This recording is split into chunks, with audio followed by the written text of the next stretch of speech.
추경에 관한 구체적인 내용을 들여다봤는데요. 이게 과연 이제 우리 증시에 어떤 영향을 미칠까 상당히 호재에 목마른 코스피 시장이었습니다. 하나대투증권 양경식 이사와 함께 이 부분 집중 진단해 보겠습니다. 스튜디오 나와 계십니다. 어서 오십시오. 안녕하십니까. 안녕하세요. 구체적인 내용을 들어봤어요. 17조 3조 원.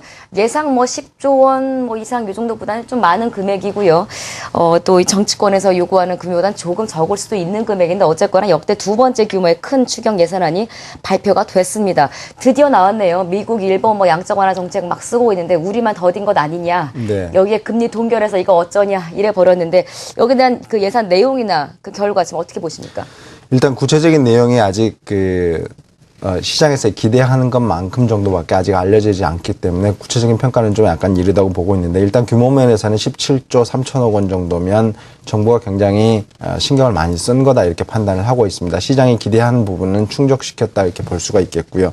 특별기금 2조 원까지 더하면 19조 원 정도니까 이 정도면 2009년도 글로벌 금융위기 때 28조 원이 조금 넘는 규모의 두 번째의 추경 규모가 된다고 보고 있기 때문에 상당한 금융시장 내에서의 기대치는 어느 정도 충족이 된 거다 이렇게 볼 수가 있겠습니다. 일단 내용이 우리 기대치에 부합했다라면 이제 우리 시장의 반등의 신호탄이 과연 돼줄까 이 부분인데요. 어떻게 해석하십니까?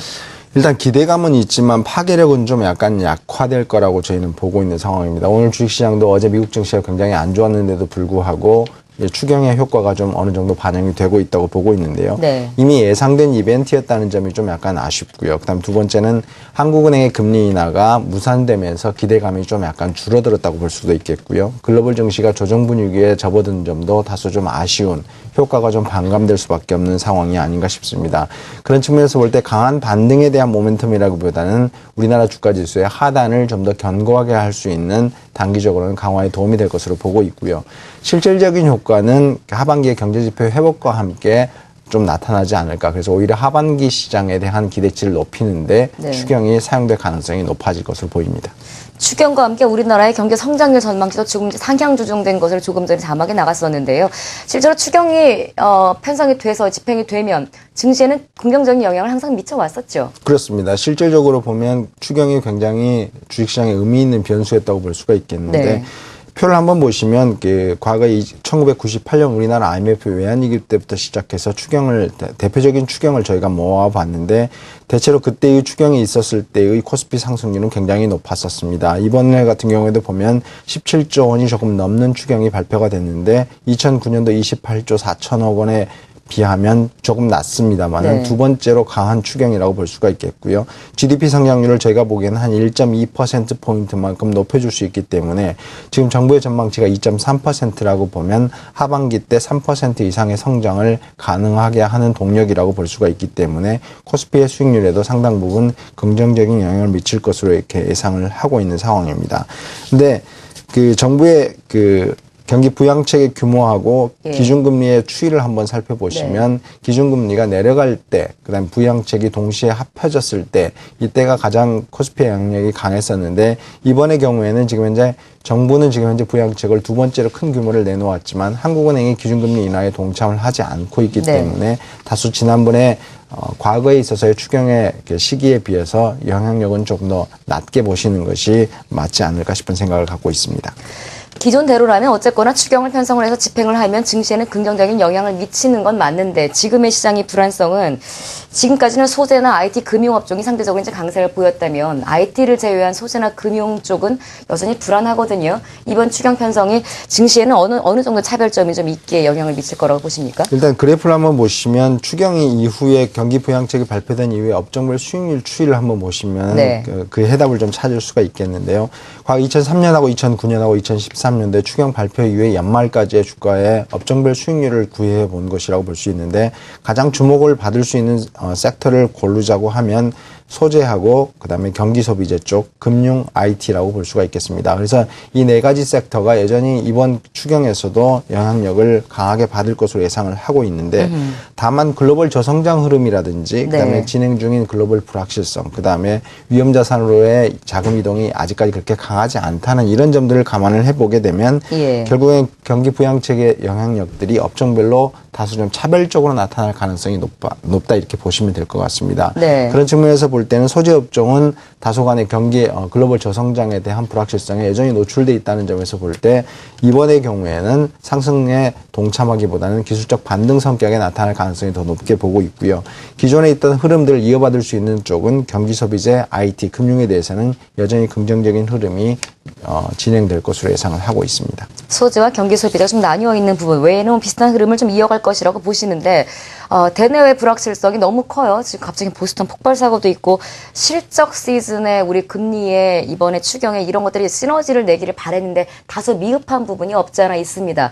실적에 대한 전망치가 워낙 낮기 때문에 조금만 잘 나와도 서프라이즈가 될 수도 있고 조금만 안 좋아도 쇼크가 될 수 있는 상황인데 네. 이 부분은 어떻게 지금 시장에 영향을 미칠지 투자자들이 어떤 지혜가 필요할까요? 그렇습니다. 1분기 실적 발표를 앞두고 여러 가지의 변수들이 등장하면서 실적에 대한 우려감들이 좀 더 굉장히 좀 팽배해 있는 상황이라고 네. 볼 수 있겠는데 일단 저희가 볼 때는 1분기 실적이 안 좋은 것에 대한 것, 불확실성들은 주가에 반영이 되고 있다고 지금 저희는 판단을 하고 있습니다.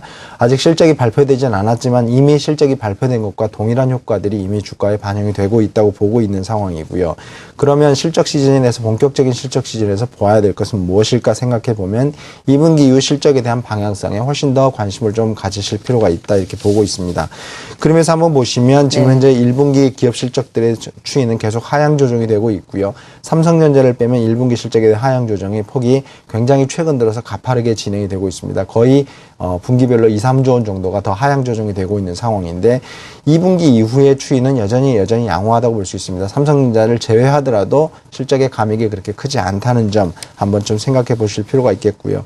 하반기에 G2 경기의 완만한 회복이라든지 국내 수출이 회복이 여전히 유효하다. 그리고 엔화 약세가 진정이 되고 있고 원화 강세 속도도 좀 약간 약화되고 있다. 이런 점을 감안을 해보면 네. 2분기 이후 실적에 대한 방향성 기대치는 여전히 높여도 큰 무리가 없을 것으로 보입니다. 따라서 2분기, 네. 보여지는 1분기 실적에 대한 불확실성보다는 보여지지 않고 있는 2분기 실적에 대한 기대감에 좀 더 주목해야 될 시점이 아닌가 싶습니다. 2분기 실적에 대한 기대감을 갖기에는 G2의 완만한 경기 회복에 조금 불똥이 튀었죠. 어제 중국의 1분기 GDP가 예상보다 많이 낮게 나왔습니다. 그렇습니다. 오히려 지난 4분기보다도 성장률이 떨어졌어요. 네. 중국 경기는 둔화 우려는 안 해도 되는 거예요?